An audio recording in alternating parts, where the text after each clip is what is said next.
Nevertheless, there's this new genre which we're going to hear a lot about. Well, these are all topics that really haven't been studied sufficiently, at least to my knowledge. I haven't, and I think there are gaps in the propaganda model, like that is, topics that could be pursued. I think you can guess what's probably going to come out, but it'd be worth showing.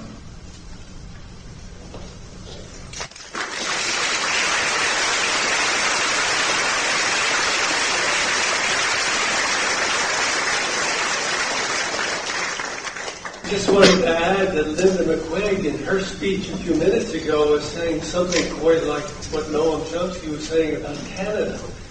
She was saying that there's this huge disconnect between the Canadians' desire for more investment in education and health care and the establishments that genuflecting to the United States and getting on the war terror bandwagon. Of course, I made that point this morning with respect to the United States, that the military budget keeps growing, but the polls show that the public wants a different trade-off. So in here, Canada, in fact, all through Western Europe, one of the things that Noam and I have pointed out before is that what the Rumsfeld and company called the New Europe, when they voted with us to go to war in Iraq, the polls show that the publics there didn't want to go to war with Iraq. It was just the leadership of the, quote, New Europe. The old Europe was still dragging its feet because the governments were still a little responsive to what the public wanted. But in the New Europe, the governments went with us because they wanted something from the U.S. government. Just add a little datum to that. It's actually sharper.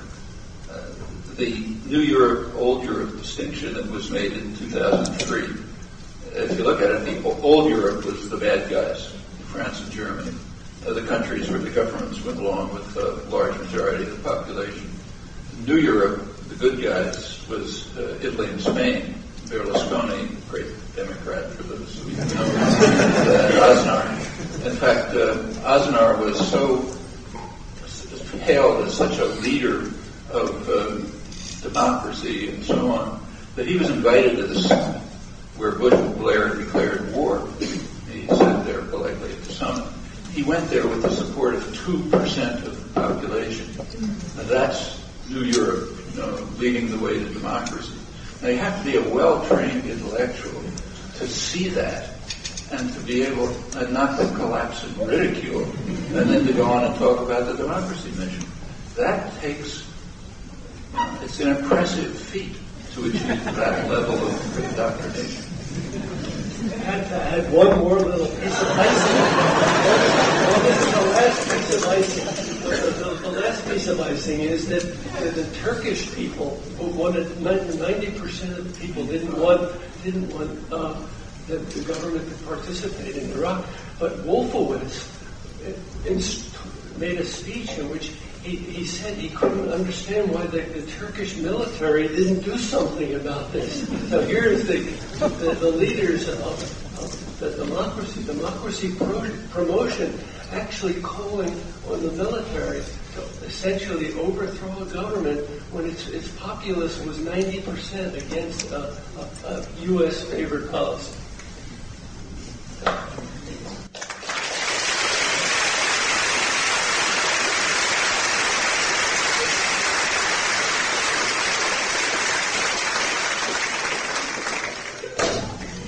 Beautiful news is we still have a whole another hour here. So, questions, and if you can stand up and shout your question out so everybody hears.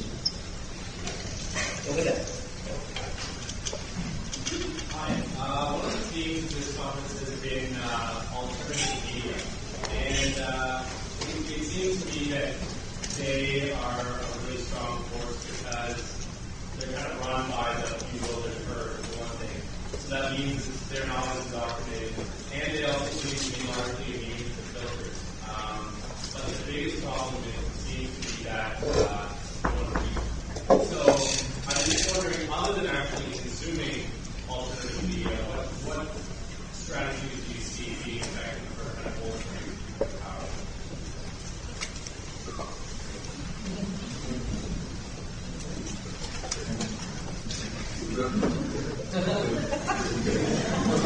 medically. Actually, in my opinion, it hasn't really been carefully studied. In my opinion, the period of the freest press in the United States and in England, where it has been studied some, was about the mid-19th century, when there was a wide range of what you call alternative media, I prefer to call them independent media. There was a very wide range with a lot of participation. There were workers' papers, papers being produced in the factories in eastern Massachusetts where the Industrial Revolution was taking place. There were journals from ethnic communities, all sorts of things. Very widely read, a lot of enthusiasm about them, a lot of participation, and very diverse. Well, that's a free press. In England, they tried to stop it by censorship and force, but it didn't. Taxation and other things didn't work. There were always ways around it. And finally, the British ruling classes got the idea, and the Americans too, that the way to put an end to it was with capital concentration and advertiser reliance. And that worked. Slowly. Over time, the independent media could not compete through lack of capital, and particularly the capital that comes in from advertiser reliance, which of course is just adding another business input into the control of the media. I don't think a new journal has been started in the United States for about 100 years, something like that. And in England, it pretty much lasted into the 60s.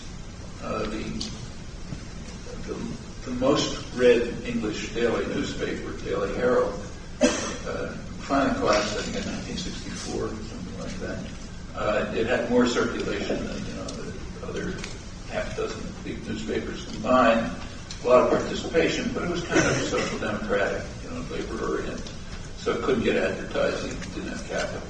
In the United States, it happened earlier. But even in the United States, as late as the 1950s, there were about 800 labor newspapers reaching 20 or 30 million people a week, which were pretty outspoken, and fairly radical. And I think that's the only answer to your question. It does require capital, and you're not going to get it from, Bill Gates or GM. It's going to have to come from popular organization, which is the way social change takes place. The only thing that can overcome concentrated power is wide participation among people. And out of that can come automatically independent media, serving their needs and contributing to their development. Well, I think that this is a very complicated, tricky question, has multiple kinds of answers, but I think that the internet has a real potential for being, because it's a low-cost operation, and we've already used it. It's already in use. In South Korea, you actually have a thing called Oh My News, which is a newspaper that has political impact based simply on the internet. So it's a low-cost thing, and it should be taken advantage of. And it's right now we have a very big policy issue in that the big companies that control high-speed internet are trying to lose their common carrier requirement. This is a big fight, and it's a very important fight, because if they win that battle, they're going to take control of the internet, be able to impose differential costs on people. So that really is an essential fight for keeping the internet a low-cost potential for communication by wide numbers. I think also I think Noam Chomsky's point is well taken. You need money to have a good media, and for lots of the world, a lot of the money comes from the government. The government here subsidizes public television and radio to a modest degree, and in Britain you've got public television and radio has been very important in the world, mainly outside the United States. But one possibility for the future of a decent media is that we would have to recapture the government. Even with good old Bill Clinton, no progress was made. You have to have a real democratic government with one. You could actually use government resources to create independent media, to have media that would even represent the community and would have a certain amount of independence. You need money to do these things. And so you can have this interaction between politics and the working